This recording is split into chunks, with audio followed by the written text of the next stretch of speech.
Hey guys, it's the Tavia with Why Be Confused, and today we're going to talk about how to say no respectfully. This is very important when it comes to boundaries, and this is because when you create a new boundary, it starts out with you saying no, right? In order to maintain that boundary, you have to first establish this is not a possibility. Like, it's not going to happen. So, you need to say no. And a lot of people feel uncomfortable saying no because it feels rude sometimes. It feels like I'm more important than you. And that's hard for people to get over. It can feel very selfish at first. But at the end of the day, you not burning out is beneficial for everybody involved, right? Like, because when we burn out, we are not nice people, we are not happy people, and it does not create healthy relationships with other people. So we need to find a way to say no in a respectful manner where we're not just telling people all day, well, I don't care about you and what you want because I'm more important. Like, that's not what creating a boundary is about. So there are a few phrases that I use to help me, which is, I am not available, I do apologize. Now, there are two different things. Let's start this out. Free time and availability are not the same.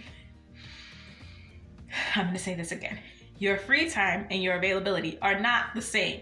So the time that you lay in bed being a burrito watching Netflix because you just need to turn your brain off, that is your free time. That is your downtime. That is reserved for you and whoever you choose to spend that time with.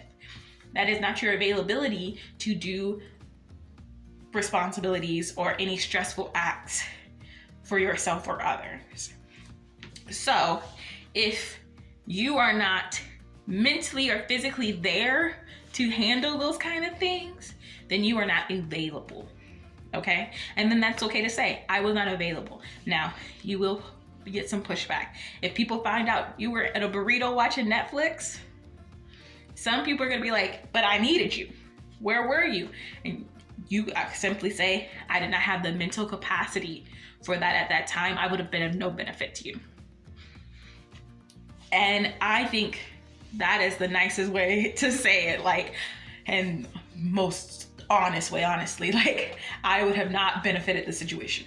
My presence would have made it worse because I was not there. Right? Or you can say, I have enough on my plate already. That's simply saying, I am at my stress capacity. I love you, but I cannot add any more to this or else I will tip over. Sorry, guys. So saying that I have enough on my plate already is a great way of saying I have met my capacity.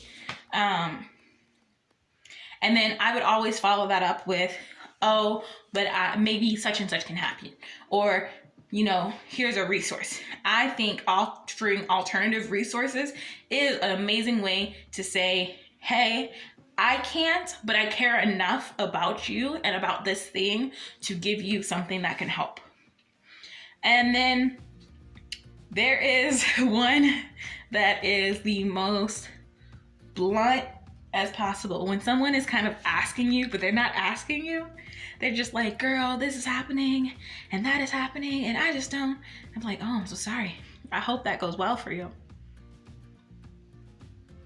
Like, it's hard because I, as a person, I still struggle with this. I want to swoop in and save you and be like, well, you can do this, this, this, and this. And actually, hold up, wait a minute. I got it. I'll do it. Like, I want to be that person to do that. And because I'm that person for like everything, I have to kind of say no because I'll end up running a fundraiser while I'm in the midst of a launch. And then my job is extra busy at the same time. Like, I won't be able to maintain all of it. And then I'll fail at all of it because I'm trying to juggle too many things. And then everybody's gonna look at me like, you let us down. So it is best for me just not to sign up. And the best way I do that is go, oh, I hope that goes well for you. I am not the person for that. Not right now. Not right now. Not right now. These are just a few of the things that I use. These are really basic, really simple, really polite. If you have a specific boundary that you are trying to maintain like your bedtime. Be like, oh, I'm so sorry, I'll be in bed at that time. Or, oh, that's really late. Or anything of that sort. Now, if it is something that you could do, but maybe the time or timeline that they're proposing does not work for you, there is nothing wrong with offering an alternative, right? Oh, you want to do it at 7? Can we do 5? 5 would work better for me. There's nothing wrong with doing that. Maintain your boundary, and being helpful is possible, but don't be helpful at your own detriment. That's kind of what you're trying to gauge here. And that's what really the whole boundary is for. You are too stressed with one particular factor. This boundary was to come in and solve that.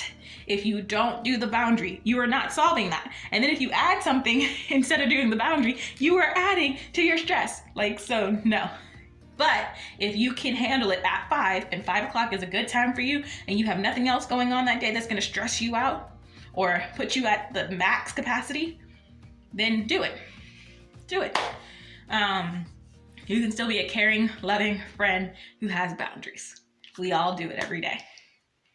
We don't cuss out our mamas because that is a boundary, right?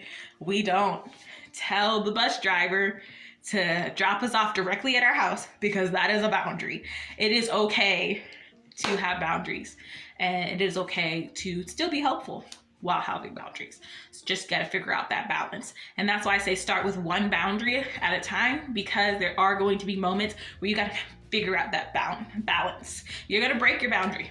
That is inevitable when you first start out, but it is about learning from that. And that is also why I recommend you having like a small journal like this to write down how you feel when you broke that boundary, because then when you're reevaluating your boundary and determining if you still need it or if it needs to be tweaked, you have something to refer to.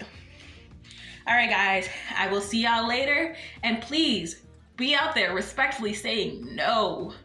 I hope y'all have a wonderful day. Bye.